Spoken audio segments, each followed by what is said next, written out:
আসসালামু আলাইকুম গাইস, কি অবস্থা? আশা করি তোমরা সবাই অনেক ভালো আছো। তো নতুন একটা ভিডিও নিয়ে এসে বললাম তোমাদের সামনে।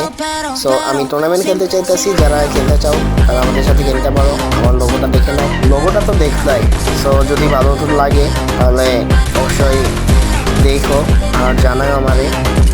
ভিডিওটা সারা থাকবে ইউটিউবে, টিকটকে অ্যান্ড ফেসবুকে। সো আমাকে কমেন্টে জানাও, আমি সবাই রিপ্লাই দিব। এটা আমাদের টিমের জার্সি। সো কেমন লাগতেছে তোমাদের কাছে এটা আমাদের জানাও। এখনও আমার 3জন টিমমেট লাগে। 3জন টিমমেটের ভিতরে আমি বলি সাপোর্টার লাগবে, স্নাইপার লাগবে অ্যান্ড ফার্স্ট রেশার লাগবে ভালো, যে একটা স্কোয়াড পুরো ফুল ডমিনেট করে দিতে পারবে। কেউ যদি এমন থাকো রেশার, সো আমার ভিডিওতে তুমি কমেন্ট তোমার গেম প্লে স্কিল। আমার আর কিছু বলার নাই, তোমরা যারা খেলবা সো কমেন্টে জানাই দিও। আল্লাহ হাফেজ।